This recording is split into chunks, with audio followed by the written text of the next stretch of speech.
Hey, good afternoon, everybody. It is November 6th, 2023, and we are in the Old Testament, book of 2 Kings. We're going to read chapter 6, verse 1 to 23 today.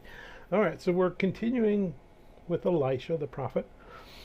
We see that he has now assembled some followers around him, and so many that they need to rebuild a new house for themselves. They go out and cut down some trees, and one of the axe head flies off, lands in a lake.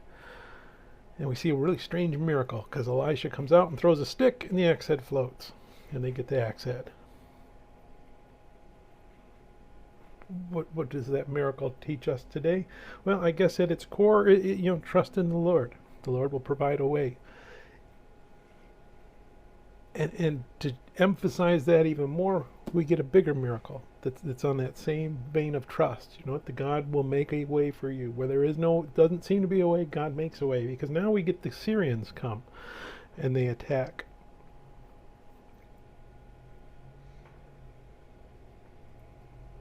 And they surround.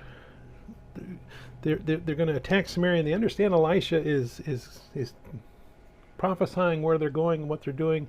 So Elisha has become their enemy. And as they surround Elisha's house, one of his servants tells him, "Oh man, we're in trouble. Look at all these Syrians around us."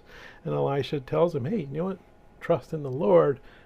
Lord opened his eyes and he sees, oh, there's the heavenly host is protecting Elisha. So God is the solution. God will provide the answer. God is the protector. God is the solution. Two miracles, a little one, which is kind of where we like to live, of oh my gosh, I lost my axe, and that big one that we're supposed to be living in is, hey, ain't nothing can hurt you and take away from you.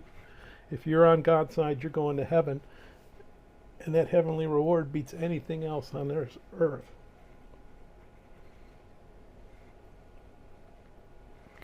Elisha prays that the Syrians that are attacking him, that they be blinded and not be able to recognize him. And he leads them right into the heart of Samaria and presents them to the king. And the king wants to slaughter them. And Elisha says, no, that's not what we do with prisoners. You know what? We're going to feed them. We're going to send them back home. And they go back home to tell what God has done.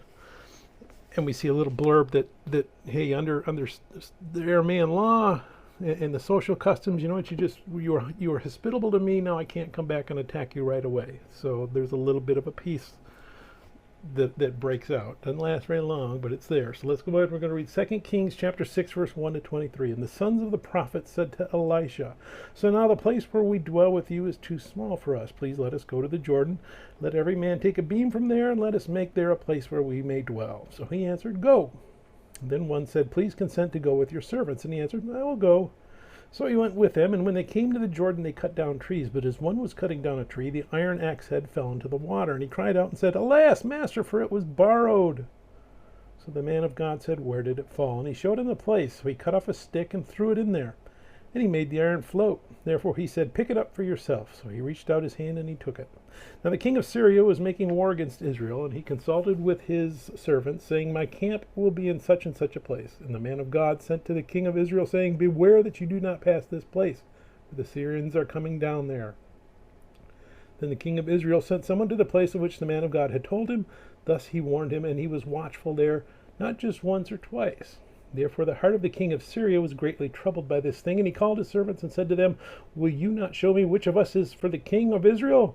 And one of his servants said, "None, my lord, O king, but Elisha, the prophet who is in Israel, tells the king of Israel the words that you speak in your bedroom." So he said, "Go and see where he is, that I may send and get him." And it was told him, saying, "Surely he is in Dothan." Therefore he sent horses and chariots and a great army there, and they came by night and surrounded the city. And when the servant of the man of God arose early and went out, there was an army surrounding the city with horses and chariots. And his servant said to him, "Alas, my master, what shall we do?" So he answered, "Do not fear, for those who are with us are more than those who are with them." And Elisha prayed and said, "Lord, I pray, open his eyes that he may see." Then the Lord opened the eyes of the young man, and he saw. And behold, the mountain was full of horses and chariots of fire all around Elisha. So when the Syrians came down to him, Elisha prayed to the Lord and said, "Strike this people, I pray, with blindness." And he struck them with blindness, according to the word of Elisha. Now Elisha said to them, "This is not the way, nor is this the city. Follow me, and I will bring you to the man whom you seek." But he led them to Samaria. So it was when they had come to Samaria that Elisha said, Lord, open the eyes of these men that they may see. And the Lord opened their eyes, and they saw, and there they were, inside Samaria. Now when the king of Israel saw them, he said to Elisha, My father, shall I kill them? Shall I kill them? But he answered, You shall not kill them. Would you kill those whom you have taken captive with your sword and your bow?